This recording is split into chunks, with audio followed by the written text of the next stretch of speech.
Are you ready? Yes. Okay. Good morning. Welcome to this circle. Welcome to our spiritual gathering as we gather every week with a new group of faces, a new part of what community means. Some of us who come each week, some of us who may be here for the first time, some of us who come every now and again. And it's a beautiful mix of people every single week. And so we gather here in this circle, and we're welcomed here. We begin the morning with a sense of gratitude.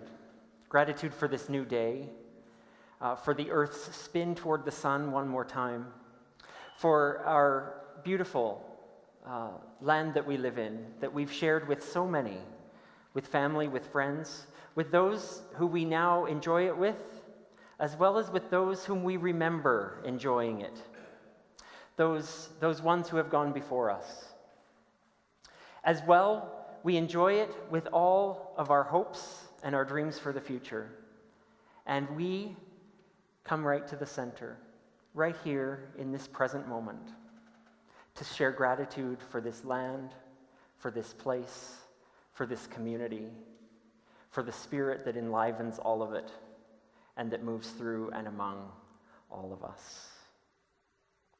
As we work our way towards being fully in the present moment, may we sing together a few times to ensure that we've not only gotten here, but that we're ready to be here.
In the lighting of this candle, we symbolize many things. We symbolize the light of life, the light of spirit. Today, as we light this candle, may it be for us a reminder of all that connects us. May it be for us a reminder of our hopes for community, for right relationship, for our world that might be more united and connected with each other. And so we light this candle as a way to remind us that when we, in this gathering, go this way or that, when our mind takes us here and there, where our state of consciousness floats in and out of this room, that this candle calls us back to something at our center. It calls us back to each other. As we light this candle, may it be for us that symbol of light and life in our midst. As we share words together this morning,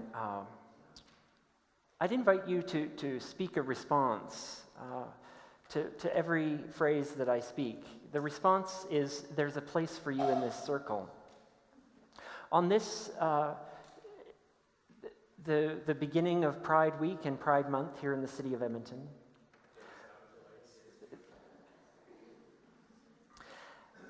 as we seek to build safe space for all people, there's a place for you in this circle.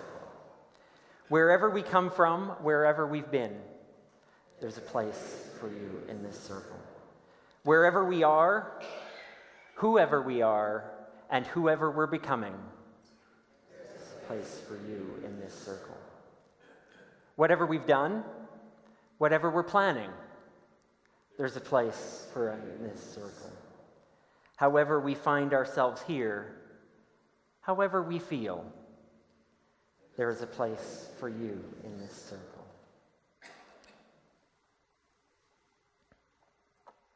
May we join our voices together as we strengthen our intentions to live more closely as we pray. In caring for one another, may we be untiring. In challenging one another, may we be respectful.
This is from Ecclesiastes 4:9-12. Two people are better than one because they can help each other succeed. If one person falls, the other can reach out and help. But someone who falls alone does not have help and is in real trouble. Again, if two huddle together, they keep warm. But much more difficult to keep warm alone. By yourself, you're unprotected. With a friend, you can face the worst. Even better if there's three. A three-stranded cord is not quickly broken. These are the sayings from Hebrew wisdom literature from the 3rd century BC.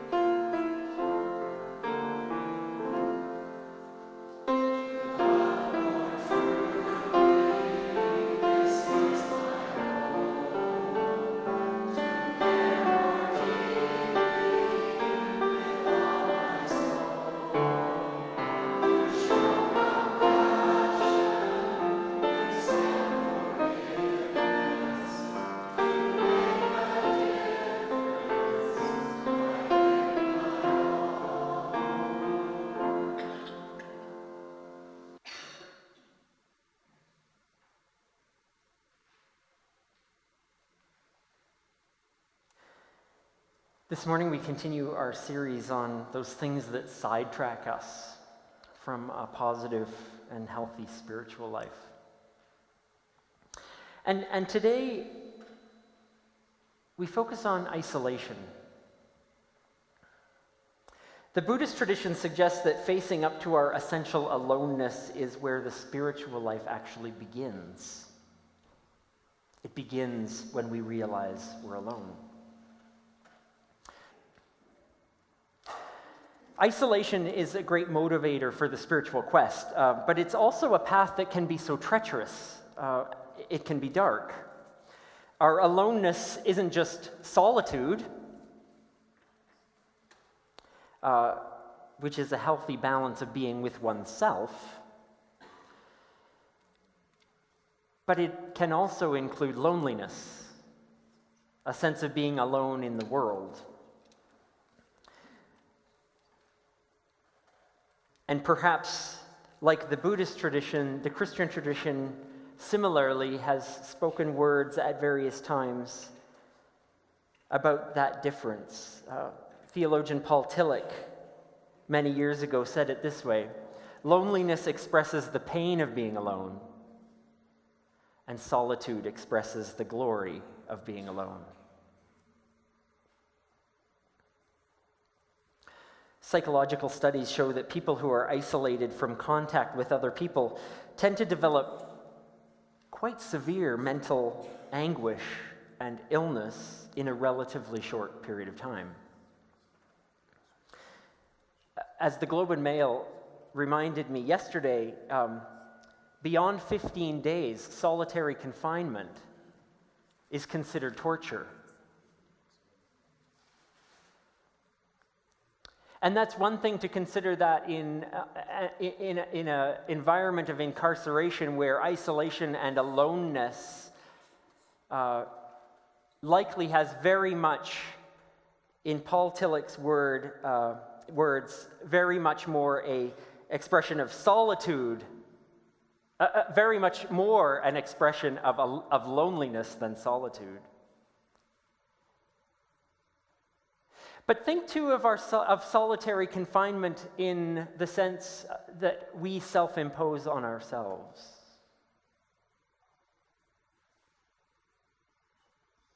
A kind of torture that we at times in our lives experience with deep feeling.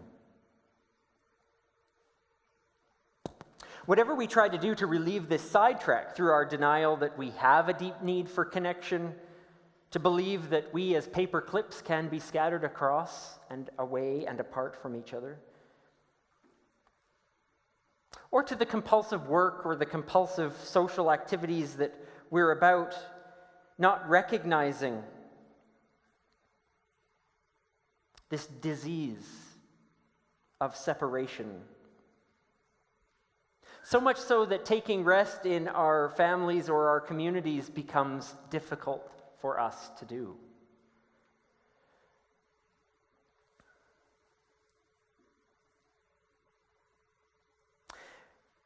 When my children were young, in preschool and kindergarten, I learned the term parallel play. Didn't know that before, but I learned that it's a stage of play that all children go through. It's where children play adjacent to each other, perhaps noticing what other children are doing, but not really taking much interest in it, but not engaging in the other children, but just playing their own thing, perhaps right next to some other child playing their own thing. Children play this way as a stage in their development and often move towards more cooperative or interactive play as they grow and as they mature, but also as they begin to feel more comfortable in their setting. Interestingly, I think that we adults, too, have often relied on individual solitary work and play. Even our spiritual practice seems to me to be supporting at times our self-sufficiency and celebrating the heroic solitary journey. We talk about community, but we also talk about the practice that we engage in solo, when we shut the door and make it quiet around us and do the meditation and the thinking and the pondering and the praying that we need to do. I've been in groups where nobody seemed to notice that we'd begun to work together in a class, in a workshop, having never even learned each other's names yet. And it's, maybe for some it's comfortable, but for me it's discombobulating. We're working side by side in parallel play. We don't know anything, even the name of the person right beside us.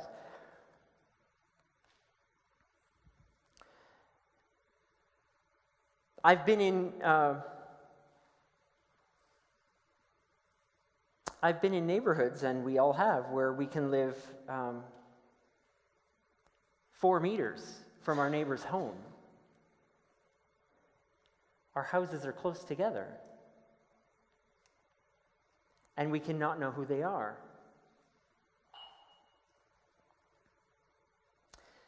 We are prone to this isolation. Individualism is everywhere.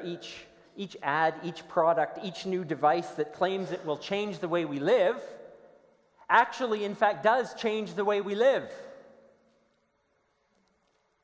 Perhaps it becomes more convenient, or whatever other sales pitch they want to claim. Perhaps it does those things, but certainly it does more than that.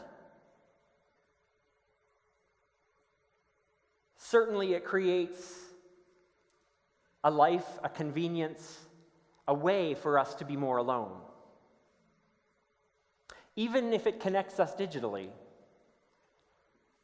and we experience isolation in new ways that perhaps even 10 or 20 years ago, and certainly a generation ago, we never pondered or considered.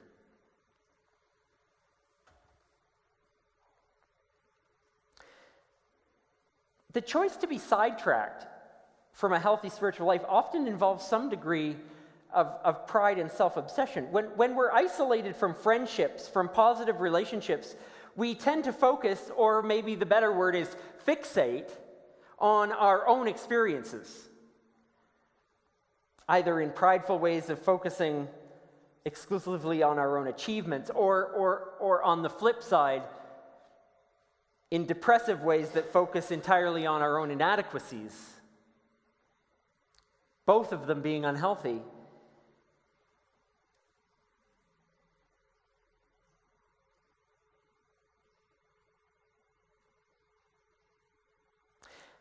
We know from the times that we've experienced isolation that we live as islands unto ourselves, and we're both not. We're not only isolating ourselves from others, but also from ourselves in those times.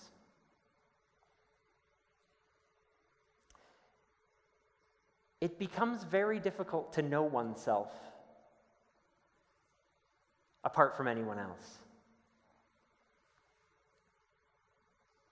I work with, as my role in Edmonton Presbytery on the Education and Students Committee, I work with a lot of persons coming to discern their way into ministry in the United Church of Canada. And one of the things that we talk about a great deal in that process is that one can know oneself, one can feel like they would like to be a minister. They would like to do X or Y or Z.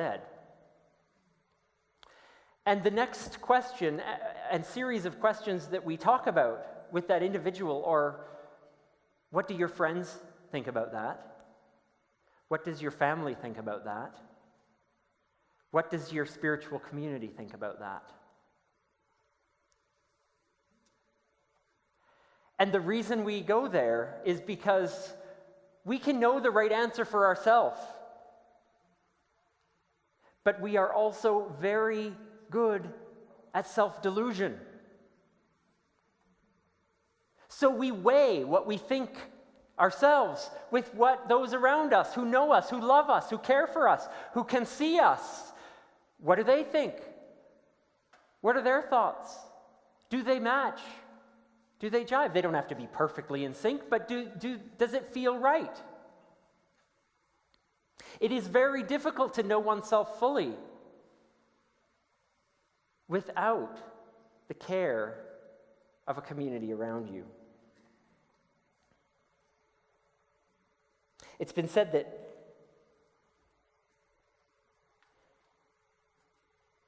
you can have self-knowledge without being over-involved with self-focus.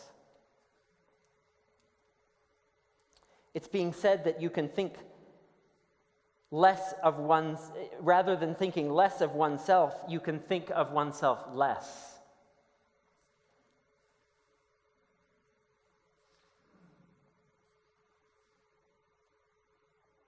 And that as we begin to put ourselves in perspective of who's around us, we begin to see, sometimes at first only by accident,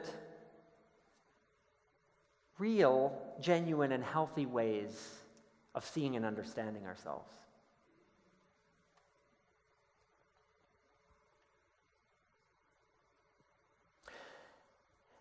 And then the third way we isolate is from nature, which seems like it would be difficult to do. But in fact,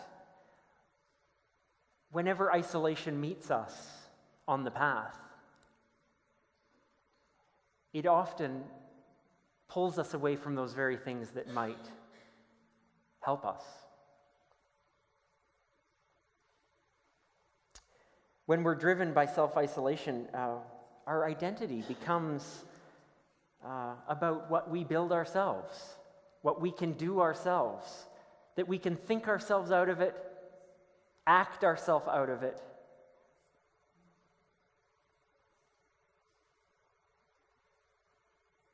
And in fact,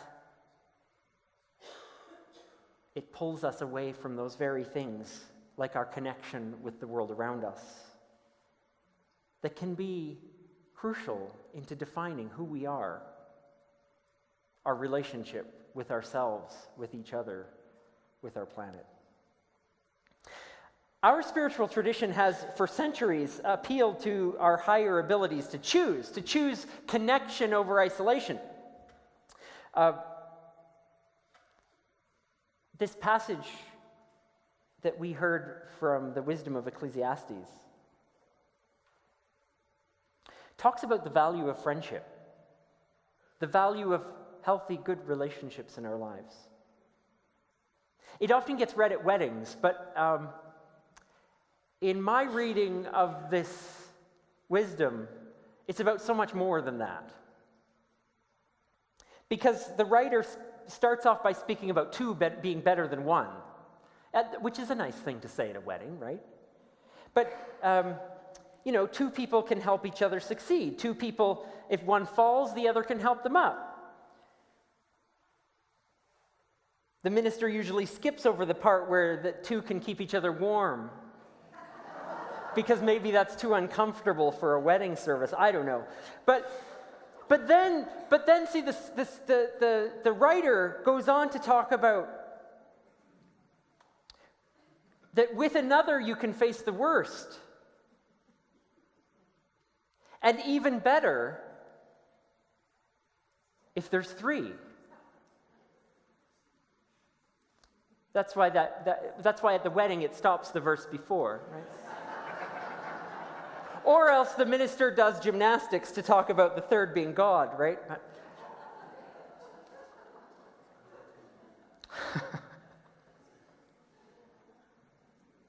A three-stranded cord is not quickly broken. And we could surmise that the wisdom writer is talking about healthy community here. It could be a four-stranded cord, 5, 6, whatever. The more we have, the stronger our connections.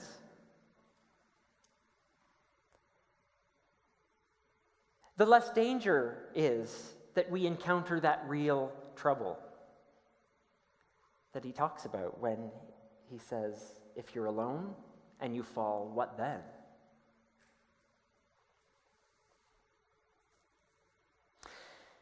In our spiritual tradition, Jesus is held up as a model for our living, right? But in truth, the stories we have of Jesus tell of a man who spent very few days alone. When he spent the time alone, it was Tillich's idea of solitude, not necessarily loneliness. It was more like, these people are driving me crazy. I need to go here for a day or two. We all can relate to that, whether we're extroverts or introverts, anyone.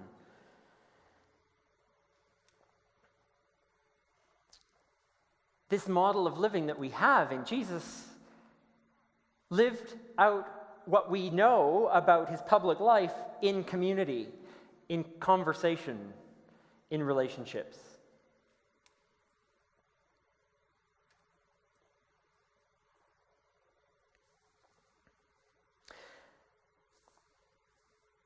I want to read to you a quote from another wonderful Christian writer. His name is Henry Nouwen, and he writes this: "When we honestly ask ourselves which persons in our lives mean the most to us, we often find that it is those who, instead of giving advice, solutions, cures, have chosen rather to share our pain and touch our wounds with a warm and tender hand. The friend who can be silent with us in a moment of despair or confusion, who can stay with us in an hour of grief and bereavement, who can tolerate not knowing, not curing, not healing, and face with us the reality of our powerlessness. That is a friend who cares."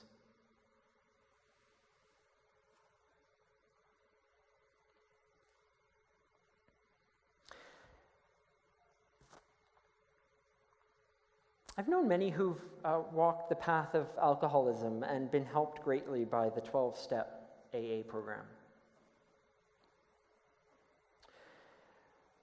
One of my friends many years ago described his early steps this way. He said, "It was possible for me to see my way to freedom because I was able to somehow get rid of the idea that I was somehow separate from everybody. The whole purpose of my first steps out of that life was that I could take refuge in the fellowship of other sufferers." He went on to describe the crucial turning point in his life when he, like all the others who have gone through these programs, would speak the steps with each other. And when he spoke, and when the words of step one somehow turned something for him, where step one says, "We admitted that by ourselves we were powerless over alcohol." He said he didn't know how powerful a two-letter word like "we" could be.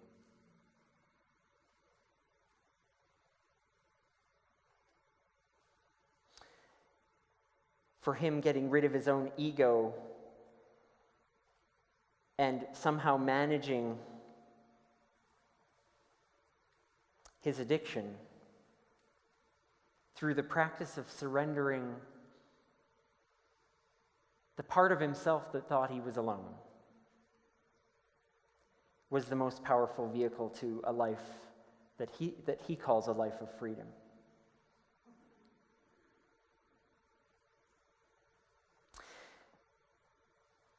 This is Pride Week,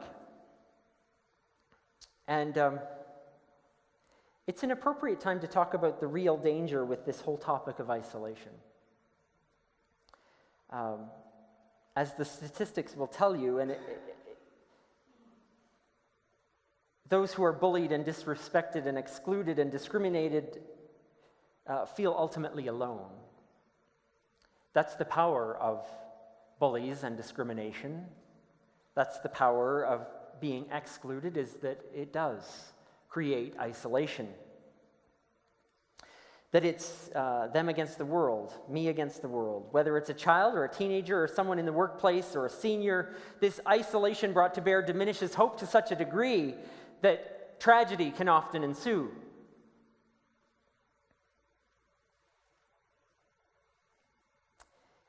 It's so sobering to know, and I hear them often, but every time I hear them, it's no different, to know the statistics about the teenage gay population. That gay, transgendered, bisexual, lesbian teens are 4 times more likely to attempt suicide. And questioning teens, ones that are wondering about their sexuality, are 3 times more likely than their straight peers. So isolation is a dangerous sidetrack. And yet wisdom from our spiritual tradition tells us again and again that our hope lies in community. Not just communities like this, any kind of community.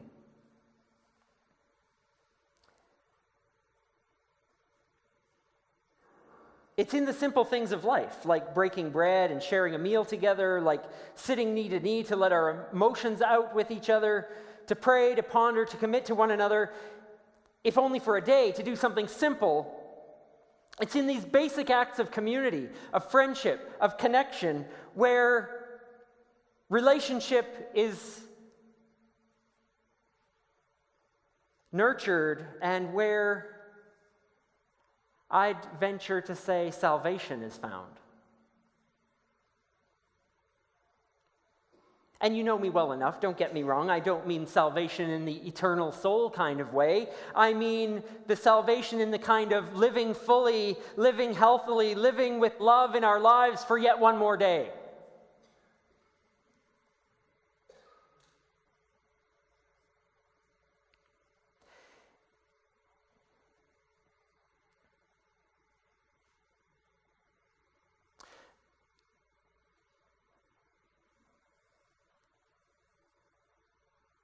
The church, as we know it, is dying.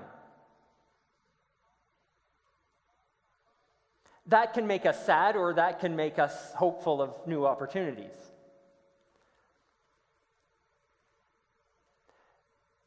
But the hope, of course, is that communities will always be needed.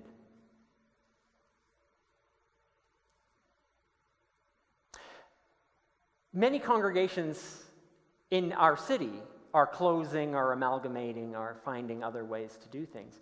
And do you think for a minute that if we were forced to close our doors, that we wouldn't find some way to be community with one another? To open community to those who so desperately need it? Well, of course we would. Which is why the death of the denominational church or the death of the institution is not as great a tragedy as it might appear.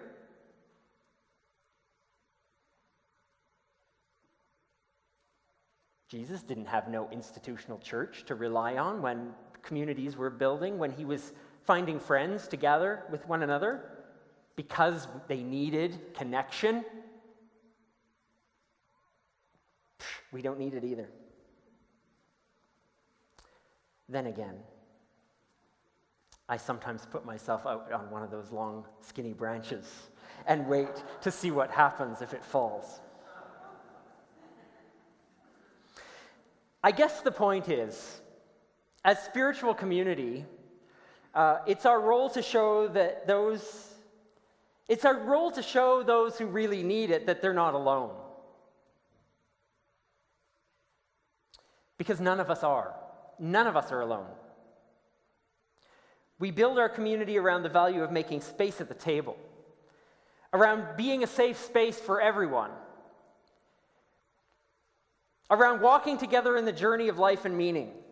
That's our song, my friends. We'll sing that again and again, even if this building crumbles around us, even come hell or high water. We'll sing that song. We're not alone, nor should anyone be. And really, may we refuse to let even one person be diminished. May we refuse to let their light dimmed. There was a very obnoxious woman at the parade yesterday holding a sign. And one of the people I know, who as she was marching past that person,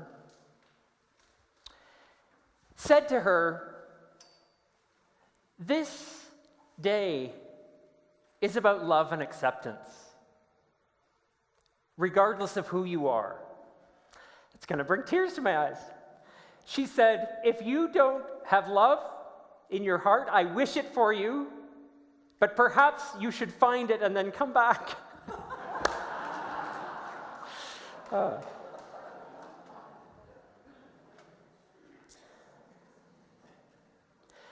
That's the job of community, is to not let one person be diminished.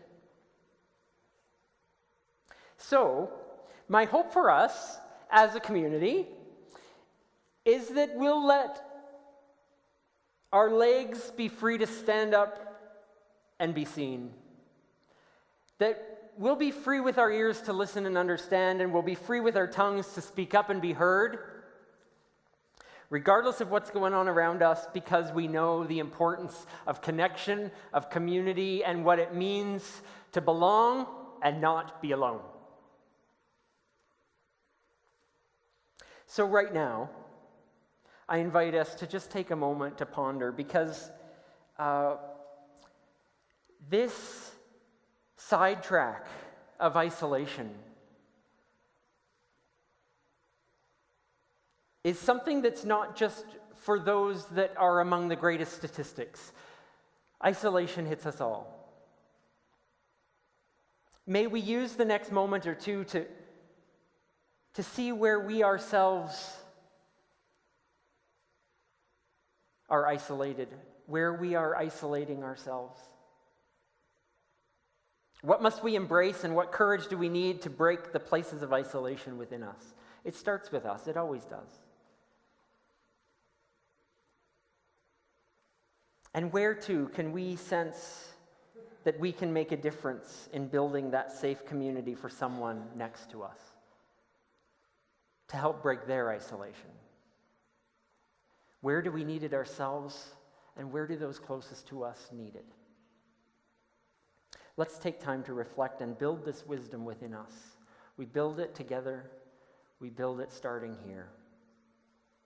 Let's take a moment and ponder.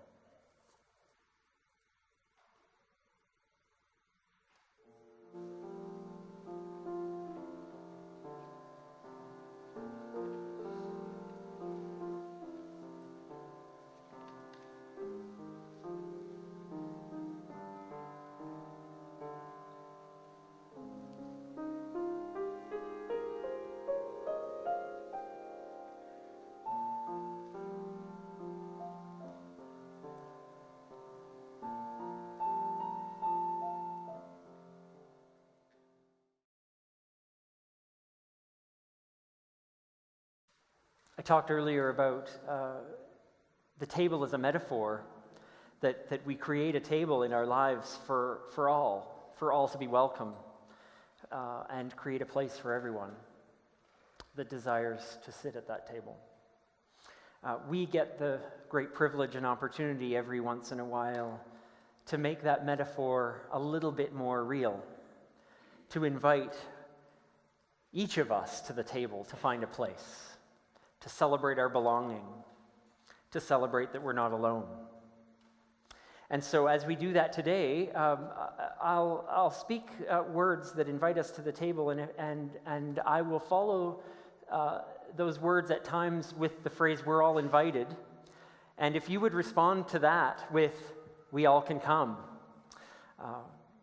we'll make our way to celebrating this table, our community, and our connection. This is the table where we all belong. It's the table where, despite every difference, we can all find a place to sit. It's the table where we celebrate life as adventure to be lived.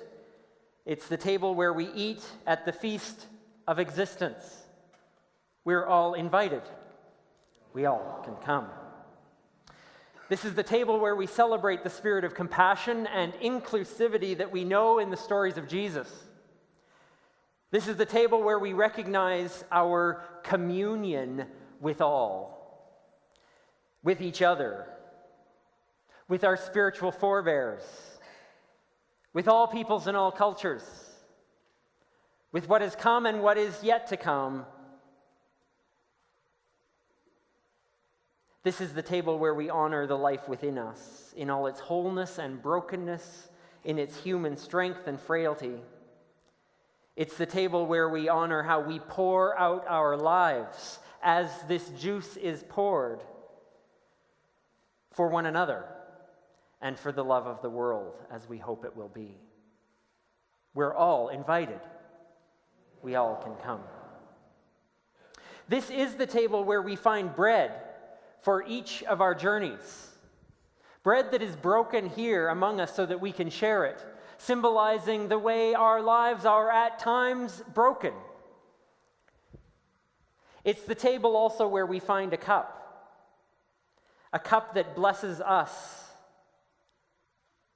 that blesses each of us as important and precious, crucial,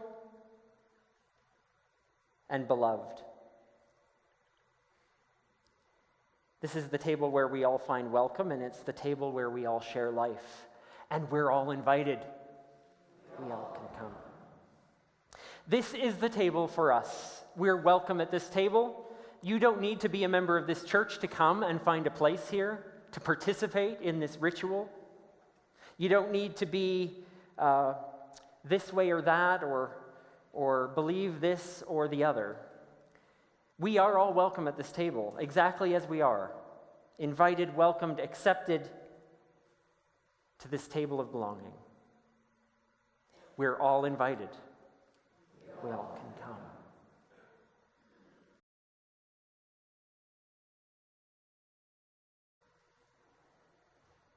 We always pray and hope that this time in our lives might be refreshing, that it might seek to offer wisdom that will enliven, that will bring meaning.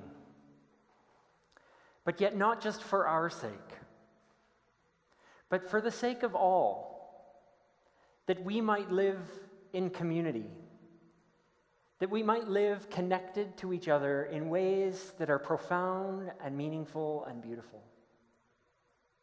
And so whatever we have experienced here today, may we take it to those who need it most. May we take our friendship, our connection, our love, and our spirits to let them light and shine for others. As we change this light, may it go with us in whatever way we need.